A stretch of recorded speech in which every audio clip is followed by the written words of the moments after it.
नमस्कार, आप देख रहे हैं आथा टीवी न्यूज चैनल।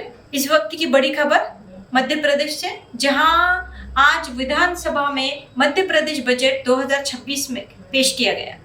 इस बजट में किसानों, महिलाओं और युवाओं पर खास फोकस दिखने को मिला। सबसे बड़ी घोषणा, मुख्यमंत्री किसान कल्याण योजना के तहत 55,000 करोड़ का प्रावधान किया गया। भारत सरकार का कहना है कि यह राशि सीधे किसानों के खाते में सहायता के रूप में पहुंचेगी, जिससे कृषि लागत कम करने और आय बढ़ाने में मदद मिलेगी। किसानों के लिए क्या खास, देखते हैं।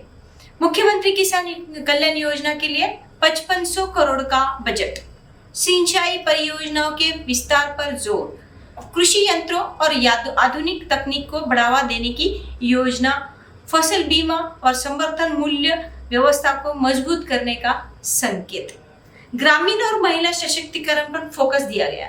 सरकार ने लाडली बहन योजना के लिए भी बड़ा प्रावधान रखा है, जिससे ग्रामीण महिलाओं को सीधा आर्थिक सहयोग मिलेगा। युवा और शिक्षा सेक्टर में स्कूल शिक्षा और कौशल विकास कार्यक्रमों के लिए अतिरिक्त फंड का ऐलान किया गया है, ताकि युवाओं को रोजगार के बेहतर अवसर मिल सके। राजनीतिक मायने क्या देखते हैं एक बार। यह बजट ऐसे समय में आया है जब राज्य में विकास और किसान मुद्दे राजनीति के केंद्र में है।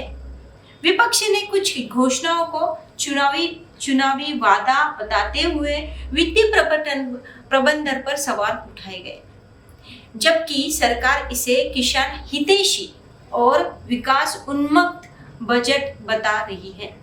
कुल मिलाकर मध्य प्रदेश बजट 2026 में किसानों के लिए बड़ा आर्थिक पैकेज और ग्रामीण अर्थव्यवस्था को मजबूत करने का संदेश साफ दिखाई दे रहा है।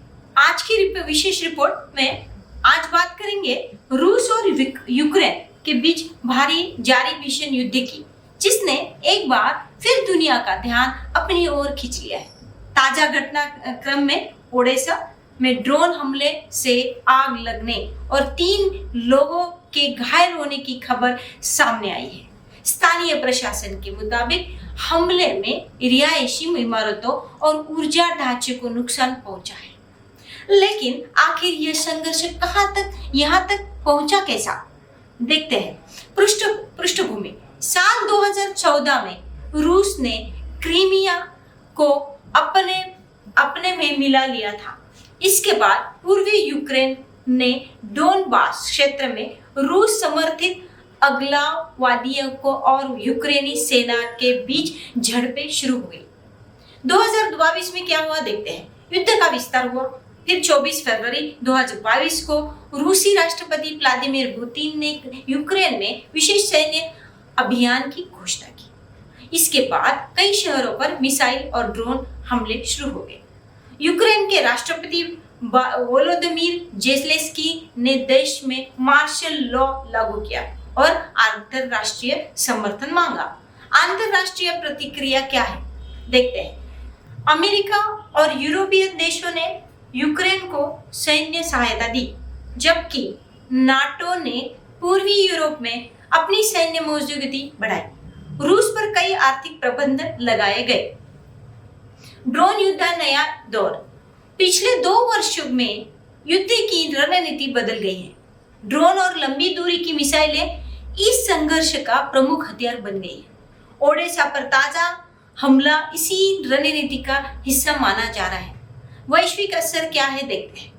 इस युद्ध का असर सिर्फ रूस और यूक्रेन तक सीमित नहीं है।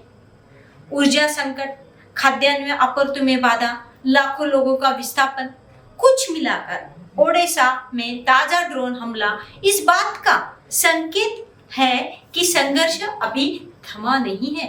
शांति वार्ता की कोशिशें जारी है, लेकिन जमीन पर हालात अब भी तनावपूर्ण बने हुए हैं। आज की बड़ी खबर आ रही है चीन से, जहां सरकार ने 50 देशों के नागरिकों के लिए वीजा एंट्री लागू करने का ऐलान किया, लेकिन इस सूची में भारत और पाकिस्तान को शामिल नहीं किया। जिससे दक्षिण एशिया में इस फैसले को लेकर बड़ी चर्चा तेज से हो रही है। क्या है पूरा मामला देखते हैं। कोविड महामारी के बाद चीन अपनी अर्थव्यवस्था और पर्यटन क्षेत्र को फिर से गति देने की कोशिश कर रहा है। इसी रणनीति के तहत बीजिंग ने कई देशों के लिए सीमित अवधि की वीजा फ्री यात्रा की अनुमति दी है। उद्देश्य क्या था? विदेशी पर्यटकों को आकर्षित करना, व्यापार और निवेश बढ़ाना, वैश्विक स्तर पर आर्थिक संपर्क मजबूत कराना। भारत क्यों बाहर? देखते हैं। विश्लेषकों का मानना है भारत और चीन के बीच पिछले कुछ वर्षों में सीमा विवाद और कूटनीतिक तनाव की वजह से यह फैसला लिया गया हो सकता है। 2020 में गलवान घाटी की घटना के बाद दोनों देशों के रिश्तों में ठंडापन आया था। पाकिस्तान का मामला, हालांकि चीन और पाकिस्तान के रिश्ते रणनीतिक रूप से मजबूत माने जाते हैं, फिर वीजा फ्री सूची में पाकिस्तान को शामिल नहीं किया गया। इसी सुरक्षा और पारस्परिक वीजा नीति से जोड़कर देखा जा रहा है। वैश्विक असर क्या हुआ?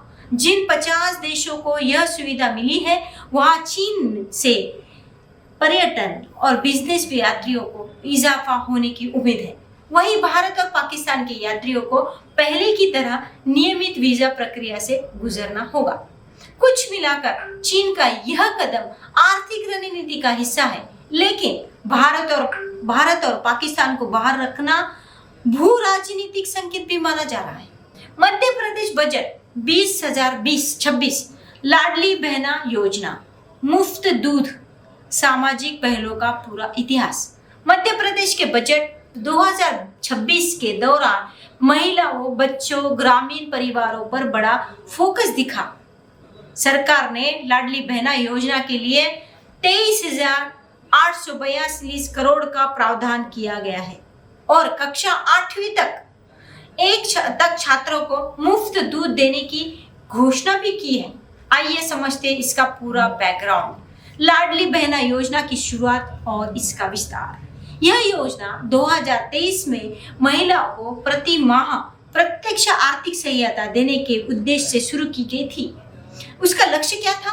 परिवार की आय में महिलाओं की भागीदारी बढ़ाना, पोषण, शिक्षा पर खर्च को प्रोत्साहित कराना तथा ग्रामीण अर्थव्यवस्था में नकदी प्रवाह बढ़ाना। शुरुआत में पात्र महिलाओं को निश्चित मासिक राशि दी गई, बाद में दायरा और लाभार्थियों की संख्या बढ़ाई गई। बजट 2026 रुपए 23,842 करोड़ का प्रावधान इस बात का संकेत है कि सरकार योजनाओं को व्यापक स्तर पर जारी रखना चाहती है। संभावित प्रभाव क्या दिखाई दिया? महिलाओं की आर्थिक स्वायत्तता वृद्धि हुई, घरेलू खर्च, पोषण, बच्चों की पढ़ाई पर सकारात्मक असर हुआ, ग्रामीण बाजारों में मांग को सहारा। कक्षा 8वीं तक मुफ्त दूध योजना, सरकारी स्कूलों में 8वीं तक छात्रों को मुफ्त दूध देने का ऐलान किया गया। इसका उद्देश्य क्या था?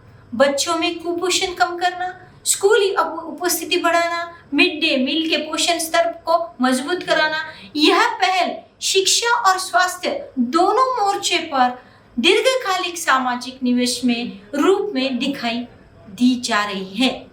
व्यापक सामाजिक फोकस, महिला और बाल कल्याण कार्यक्रमों के लिए बढ़ावा हुआ, ग्रामीण बुनियादी ढांचे और आजीविका योजनाओं को मजबूती, शिक्षा और कौशल विकास पर अतिरिक्त जोर, राजनीतिक और आर्थिक संदर्भ, राज्य में महिलाओं को लक्षित योजनाओं हाल में वर्षों में राजनीतिक विमर्श के केंद्र में रही है।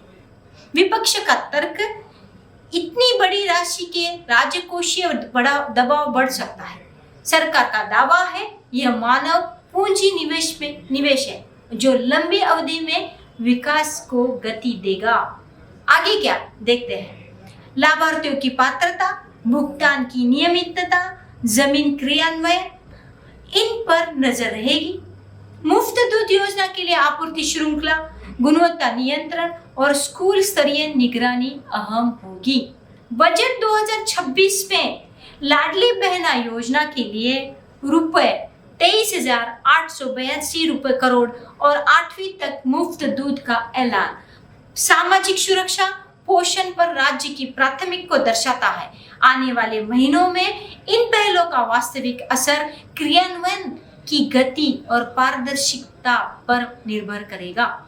जैन हनुमान को पौराणिक और भव्य विजुअल ट्रीटमेंट के साथ पेश किए जाने की योजना है। बताया जा रहा है कि फिल्म बड़े बजट और VFX के साथ तैयार होगी ताकि दर्शकों को एक भव्य सिनेमाई अनुभव मिल सके। राणा की भूमिका कैसे हो सकती है? रिपोर्टर के अनुसार राणा दग्गुबाती को एक शक्तिशाली और प्रभावशाली किरदार के लिए अप्रोच किया गया है। उनकी दमदार स्क्रीन प्रेजेंस को देखते हुए इस कास्टिंग फिल्म के लिए बड़ा आकर्षण साबित हो सकता है।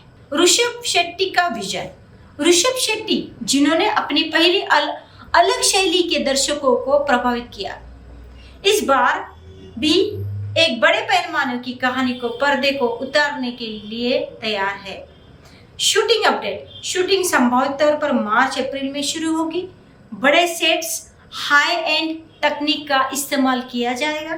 रिलीज डेट को लेकर अभी आधिकारिक पुष्टि नहीं हुई है।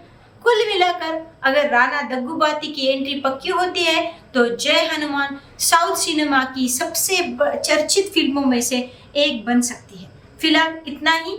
एंटरटेनमेंट की हर घड़ी खबर के लिए बने रहिए हमारे साथ।